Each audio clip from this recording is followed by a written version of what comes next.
Hello friends, आज हम पढ़ेंगे class 8 chapter 6 combustion and flame. इस चैप्टर में हम कंबशन के बारे में पढ़ेंगे, कंबशन क्या होता है और फ्लेम के कुछ टाइप्स, कुछ डिफरेंस, प्रॉपर्टीज़ की पढ़ेंगे। तो इसमें हमें बताया गया है कि कंबशन क्या होता है, कंबस्टाइल क्या होता है, फ्यूल क्या होता है इस बॉक्स में। चलिए हम स्टार्ट करते हैं 6.1 से। What is combustion? कंबशन क्या होता है? कंबशन ऐसा एक केमिकल प्रोसेस है जो हमारा ऑक्सीजन के साथ रिएक्ट करता है और हमें वो हीट और लाइट देता है। उस प्रोसेस को हम कहते हैं कंबशन।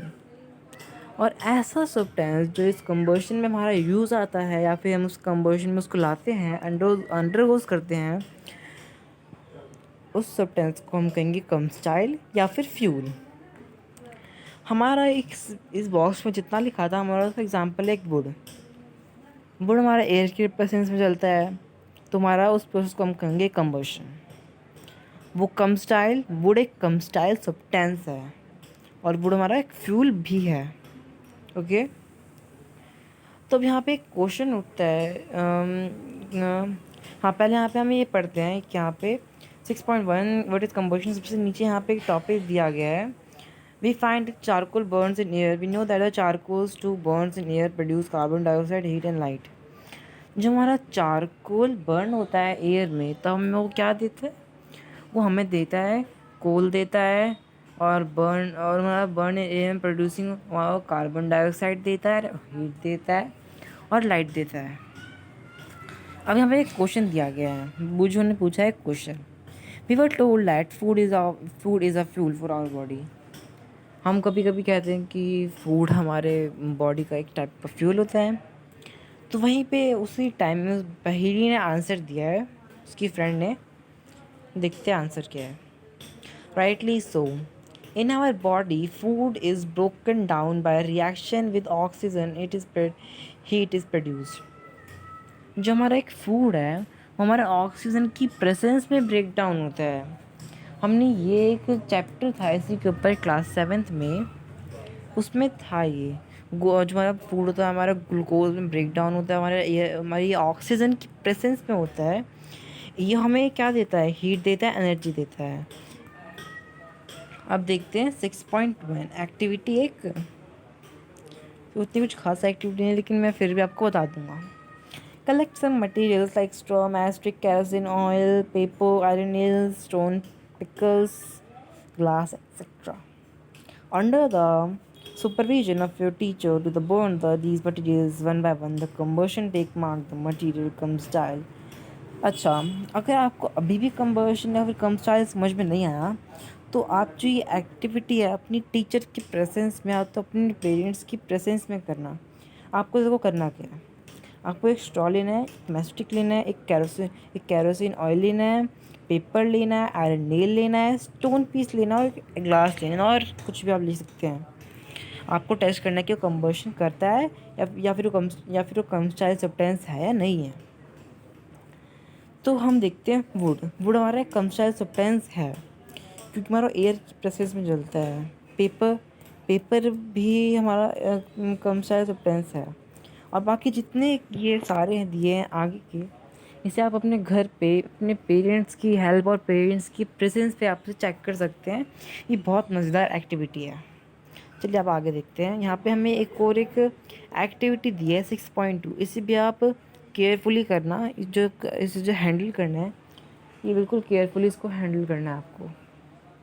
अब देखिए कैसे हैंडल करना है इसको। Fix a light in candle in a table, put the glass chemically over the handle and the rest to the free few woods blocks in such a way to the air can enter the chimney. Observe what happens to the flame. तो आपको यहाँ लग रहा होगा कि ये हमारा एक ना टाइप का ग्लास है। नॉर्मली ग्लास, कांच का ग्लास जो हमारे घर में होता है। तो हमने क्या किया है, यहाँ पे हमने तीन ग्लासेस लिए, मतलब हमने 3 एक्सपेरिमेंट किया कह सकते हैं एक टाइप का। तो हमारे फर्स्ट ए पार्ट में हमें क्या मिलता है, इसमें हमें करना क्या है? एक वुड पीस लेना है, हमें उसके ऊपर 2 स्टिक रख के उसके ऊपर हमें वो ग्लास चढ़ाना है, जिसके उससे मतलब ऐसे करना है कि उसमें से एयर पास हो सके। तो देखिए एयर पास हुआ तो कैंडल जला, लेकिन बी केस में क्या हुआ, हमने वो लकड़ी हटा दी, एयर पास होने की कहीं जगह ही नहीं है तो वो कैंडल बुझ गया। और सी में हमने उसके ऊपर लकड़ी डाल दी, तो सी और बी दोनों सेम टाइप का कह सकते हैं हम। और हमारे जो ये एक्टिविटी थी हमें ये शो करती है जो हमारा air is essential for combustion. और ये हमारा एयर, और तुम्हारा आप पूछेंगे अब एयर कहाँ से आ रहा है, ये एयर जो हमारा ये पार्ट ए में था ना, ये इसमें हमने चिमनी बनाई थी, उसके नीचे जो हमारी हल्की सी जगह थी वहाँ से एयर आया। अब हम देखते हैं आगे। आगे हमें एक बूझो ने फिर से एक क्वेश्चन पूछा। We have read that the sun produce its own heat and own light. हमने पढ़ा था पहले, इसमें बूझो ने पूछा है जो हमारा हीट है वो खुद की लाइट और खुद का हीट प्रोड्यूस करता है, तो क्या हमारे कंबशन होगा, ये हमारे कंबस्टाइल सब्सटेंस है? तो इसका आंसर नीचे वाले बॉक्स में दिया है। इसके बॉक्स में लिखा है नहीं, इन शॉर्ट लिखा है इसमें नहीं। अब क्यों नहीं? क्योंकि जो हमारा सन होता है वो हीट और लाइट ऐसे नहीं प्रोड्यूस करता कि कैसे प्रोड्यूस कर दिया उसने, उसका एक न्यूक्लियर रिएक्शन होता है जिसके बारे में आप 12th क्लास में पढ़ेंगे। तो इसलिए हमारा सन एक कंबस्टाइल सब्सटेंस नहीं है। हमें एक एक्टिविटी दी है 6.3। आपको क्या करना है, एक पीस लेना है वुड का या फिर चारकोल का, मतलब बर्निंग मतलब जले हुए लकड़ी का या फिर चारकोल का। उसे तवे पे रख देना है और उसको क्या करना है, एक ऐसे जार से ढकना है जिसकी वजह से हमें आर पार दिखे। तो हमें क्या करना है, आप स्टोव ऑन कर देना है। अब क्या देखेंगे कि जो हमारा वो जो कोल था वो हमारा जलना बंद हो गया। क्यों? क्योंकि वहाँ पे जितना एयर था हमने हमने तो उस ग्लास से ढक दिया था उसको, और जब एयर उसको मिलेगा ही नहीं, उसको जब ऑक्सीजन मिलेगा ही नहीं तो वो जलेगा कैसे?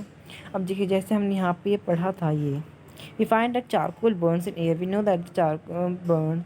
इसमें ये था कि वहाँ जो चारकोल होता है उसके हमें उसमें ऑक्सीजन चाहिए होता है। तो 6.3 जो एक्टिविटी है आप उसे वहाँ से समझ सकते हैं। अब यहाँ पे हमें एक फॉरेस्ट फायर क्या बताया गया है। During extreme heat of summer at some places dry grasses catch fire from the grass it spread to the trees and very soon whole forest is fire is difficult to control such fires। आपने कभी कभी सुना होगा कि Australia के जंगलों में आग लग गई, अमेज़ोन के जंगलों में आग लग गई। तो वो कैसे होता है, क्या होता है, समर के टाइम में ना जितना पे वो लीव्स होती हैं अपनी जितना भी उसका उनका मॉइस्चर होता है वो सब तो मॉइस्चर उनका उड़ जाता है, क्योंकि समर होता है और वो सन जितना भी उसका मॉइस्चर होता है सब सन सोख लेता है, जिसकी वजह से वो लीव बिल्कुल सूख जाती हैं और बिल्कुल वो ब्राउनिश हो जाती है ग्रीन से। फिर जिसकी वजह से होता क्या है, जो हमारा अगर उसमें हीट की वजह से वो ज़्यादा गर्म होगा, ज़्यादा हीट होगा, और बोलते हैं कि हल्की सी उसमें चिंगारी लग जाती है तो आग लग जाती है।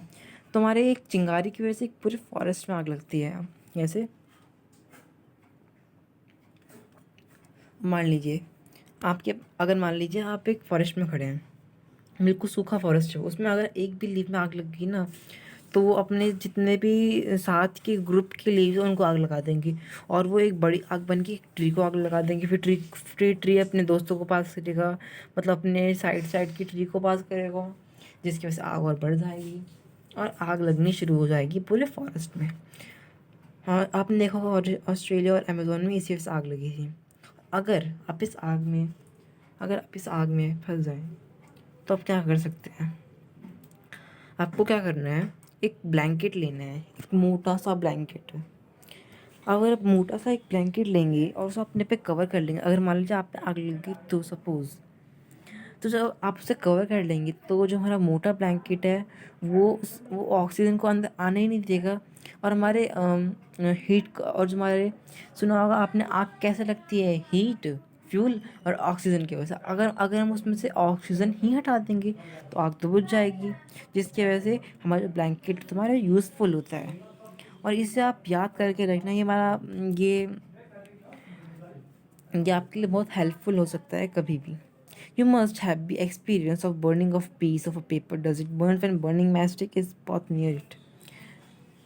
आपको क्या करना है कि एक्टिविटी है, सिंपल सी एक्टिविटी है, मतलब ये एक दिया गया है एक एग्जांपल, इसे आप घर पे भी ट्राई कर सकते हैं। इसे आपको केयरफुली करना है। आपको करना क्या है, एक पेपर लेना है और मैच स्टिक जलाना है और उसको पेपर के पास ले जाना है। इतना पास नहीं कि वो जल जाए, मतलब हल्का सा पास ले जाना है। तो क्या वो पेपर जल जाएगा? नहीं। आप उससे बहुत ज़्यादा पास ले जाएंगे तभी जलेगा। अगर आप हल्का सा 1-2 इंच की दूरी पे रखेंगे तो वो नहीं जलेगा। तो हमने फॉरेस्ट फायर पढ़ लिया। अब हम पढ़ते हैं ये आगे। अब हम पढ़ते हैं इग्निशन टेम्परेचर।